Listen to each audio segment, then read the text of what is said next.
Chest series में आज हम पढ़ने वाले हैं चेस्ट एपाइकोग्राम और चेस्ट लॉर्डोटिक व्यू। तो सबसे पहले हम देखते हैं चेस्ट एपाइकोग्राम।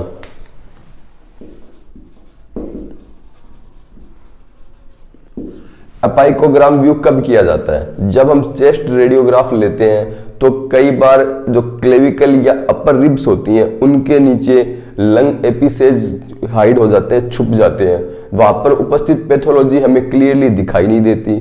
तो जो क्लेविकल है या अपर रिब्स को लंग एपिसेज से सेपरेट करने के लिए हम एपाइकोग्राम एक्सरे करते हैं। इसके लिए पोजीशनिंग ऑफ पेशेंट क्या होगी?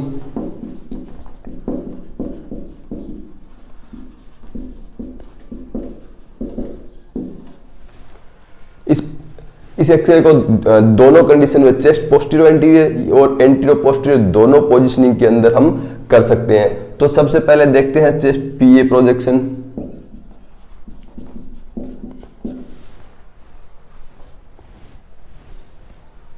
इसमें 30 डिग्री कोडल एंगल दिया जाता है। जो बेसिक जो पोस्टीरियर एंटीरियर प्रोजेक्शन अप्लाई करते हैं उसमें 30 डिग्री कोडल एंगल दिया जाता है। पेशेंट को चेस्ट पीए प्रोजेक्शन में हम एडजस्ट करते हैं, वही पूरी प्रोसीजर होता है। ये केसेट लिया, पेशेंट को इस तरह से एडजस्ट करते हैं कि उसकी शोल्डर से 2 से 3 सेंटीमीटर ऊपर केसेट हो और मीडियन सेजाइटल प्लेन केसेट के मिड लाइन के कोइंसिडेंट हो और केसेट के परपेंडिकुलर हो। इस कंडीशन से हम 30 डिग्री एंगल टुवर्ड्स दी जो अपन इसको fit towards the feet 30 degree angle देते हैं। एंगल इस तरह से देते हैं कि जो C7 जो सर्वाइकल स्पाइन है, सर्वाइकल जो वर्टिब्री है, उसके स्पाइनस प्रोसेस से हम 30 डिग्री कोडल एंगल देते हैं और वो कोडल एंगल एंटीरियरली जिफिस्टर्नम से कोइंसिडेंट होना चाहिए, जिफिस्टर्नम से आगे जाना चाहिए। इस कंडीशन में क्या होगा? इस कंडीशन में आपकी जो क्लेविकल होती है वो क्लेविकल एक्सरे केसेट के चिपकी रहती है, ज्यादा पास होती है और लंग एपिसेज इन क्लेविकल के पीछे होता है, जिससे जो बीम एंगुलेशन होगा उस एंगुलेशन से क्लेविकल से सेपरेट होके जो लंग एपिसेज होंगे वो डाउनवर्ड पोजीशन के अंदर उनकी इमेज बनेगी। उनकी इमेज क्या बनेगी? डाउनवर्ड पोजीशन से उनकी इमेज बनेगी, जिससे वो सेपरेट हो जाएंगे।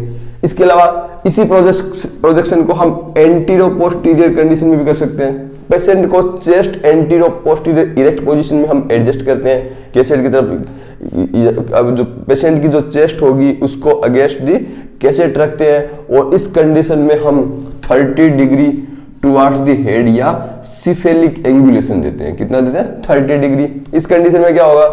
जो एक्सरे बीम होती है, एक्सरे बीम की सेंटरिंग हम एक्सटर्नल नोच पर रखते हैं और 30 degree towards the head angle देते हैं। इस कंडीशन के अंदर क्लेविकल होगा वो अपर होगी और लंग्स एपिसेज होंगे वो ज्यादा क्लोज होंगे केसेट के, जिससे बीम के जो डाइवर्जिंग इफेक्ट होगा उससे जो क्लेविकल होगी वो ऊपर की ओर प्रोजेक्ट हो जाएगी और लंग एपेक्स थोड़े नीचे प्रोजेक्ट होंगे, जिससे लंग्स एपेक्सेज क्लेविकल से सेपरेट हो जाएंगे।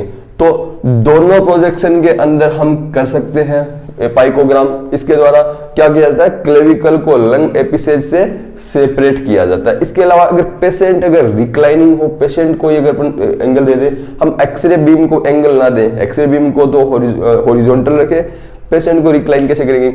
हम पेशेंट को इरेक्ट बकी के सामने एंटीरो पोस्टीरियर कंडीशन में रखते हैं। किस कंडीशन में रखते हैं?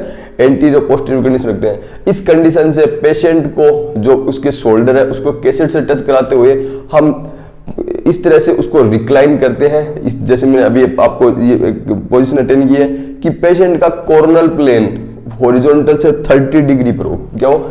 ये जैसे ये आपकी इरेक्ट केसेट होल्डर हो गया, ये पेशेंट कोई है, तो हम उसको पेशेंट को इस तरह से रिक्लाइन किया जाता है कि वो उसका कॉर्नल प्लेन उसकी जो वर्टिकल है 30 डिग्री पर हो। इस कंडीशन में क्या होगा?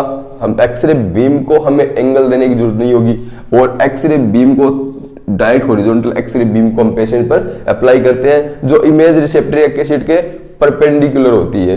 तो ये अगर पेशेंट को रिक्लाइन करने की कंडीशन में भी हम इसके द्वारा इसको कर सकते हैं। तो ये हो गया चेस्ट एपाइकोग्राम जो हो गया, इसमें चेस्ट को पीए प्रोजेक्शन में 30 डिग्री कोडल एंगुलेशन देते हैं, और अगर एंटीरो पोस्टीरियर करते हैं तो 30 डिग्री टुवर्ड्स दी हेड या सिफेलिक एंगुलेशन देते हैं, और पेशेंट रिक्लाइनिंग हो तो हम हॉरिजॉन्टल बीम से भी कर सकते हैं। और जो रिक्लाइनिंग की कंडीशन के अंदर जो पेशेंट का जो कोरोनल प्लेन होगा वो 30 डिग्री होगा, किससे, जो वर्टिकल से 30 डिग्री के एंगल पर होगा, और पेशेंट की पोजीशनिंग होगी वो एंटीरो पोस्टीरियर पोजीशनिंग होगी।